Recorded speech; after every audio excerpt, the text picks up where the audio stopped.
मेरे भाई मित्र बड़े छोटे सबको नमस्कार। आज जो पुस्तक विमोचन का कार्यक्रम है, इसमें आए जितने हमारे वक्ता रहे हैं, अवधेश जी जिन्होंने शुरुआत की थी अपने वक्तव्य की, उससे पहले मिश्रा जी ने की थी। आपको भी बहुत बहुत धन्यवाद, बहुत बहुत आभार। अवधेश जी का बहुत बहुत आभार जिन्होंने अपने आंकलन में कहा कि दोनों पुस्तक एक ही है, जिसमें कि एक जो लेखक का ये कहना चाह रहा है कि हर एक को प्रश्न करने का अधिकार है और अपनी समस्या या अपने जो विचार हैं उससे पूछने का अधिकार है। इस बात पे उन्होंने जोर दिया, उनका बहुत बहुत आभार। विपिन जी को बहुत बहुत आभार। उन्होंने कहा कि सुनीति जी ने जो किताब लिखी है और हिंदी का चयन किया है लिखने के लिए, और वो इस पुस्तक को विभिन्न क्षेत्रों में या विभिन्न मंत्रालयों में तक लेके जाएंगे, इस बात के लिए उनका बहुत बहुत आभार करना चाहूंगा मानवेंद्र सिंह जी का।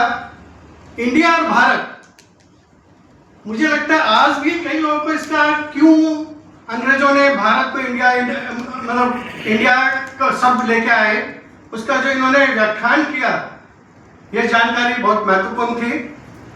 कलकत्ता के बारे में उन्होंने बताया कि वो उच्चारण नहीं कर पाए होंगे अंग्रेज। उस पर एक हास्यपर चीज है जो बचपन में सुनी थी कि अंग्रेज ने आके पूछा, कहीं पेड़ कटा हुआ था, उसने पूछा कब कटा, तो उसने पूछा कौन सी जगह है, तो वहां पर पेड़ कटा हुआ था, तो उसने कहा कल कटा। अच्छा, दिस प्लेस इज कलकत्ता। यह एक बचपन में कभी सुना था, जो इन्होंने उच्चारण दिया कि कलकत्ता का उच्चारण नहीं कर पाए होंगे। और इन्होंने एक और बात रखी कि हमारे युवाओं में, जैसा कि हमारी लेखिका का विचार है कि यह पुस्तक सिर्फ यहीं तक नहीं, यह एक आंदोलन बनना चाहिए युवाओं में इसके विचारों को आगे ले जाने का। उस बारे में जो मानवेंद्र सिंह जी ने कहा कि युवा एक ऐसी शक्ति है कि जो इन्होंने कपड़ों को लेकर जो एक क्रांति की बात बताई कि युवा वर्ग जो है फटे हुए कपड़े भी सेल करना या उनको मार्केट में उतारना जानता है।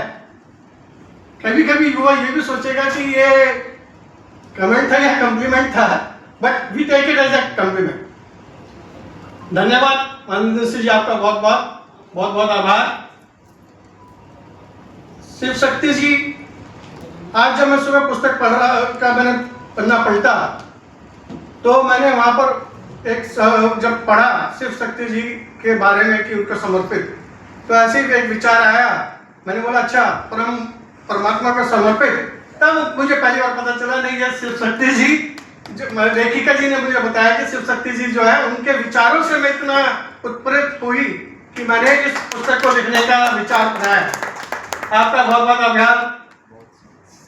और हमारे कपिल भाई का क्या कहूँ, उनका मेरा परिचय कुछ ही दिनों का है, और वो सुनीति जी की पुस्तक को इस मंच तक आप सब तक लेके आए, और आगे भी भविष्य में आप इसी तरह उनकी पुस्तकों को पे कृपा बनाए रखेंगे, इस अभिलाषा के साथ आपका बहुत बहुत आभार आप सभी का।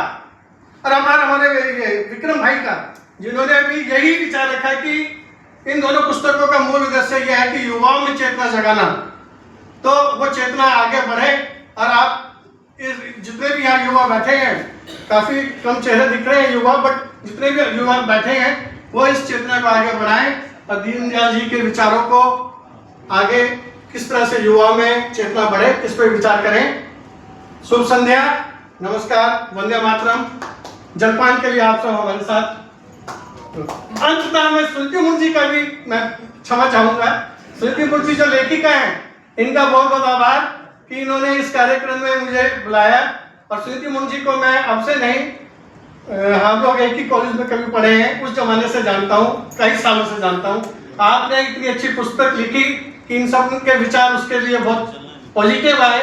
आपका हृदय से आभार, और उम्मीद करता हूं कि कलम में इतनी ताकत है, that's why it is said that pen is better than sword। तो कलम में इतनी ताकत है कि आगे भी आप इस तरह की पुस्तिका लिखती रहेंगी और समाज में चेतना जागृत करती रहेंगी। धन्यवाद, बहुत बहुत धन्यवाद।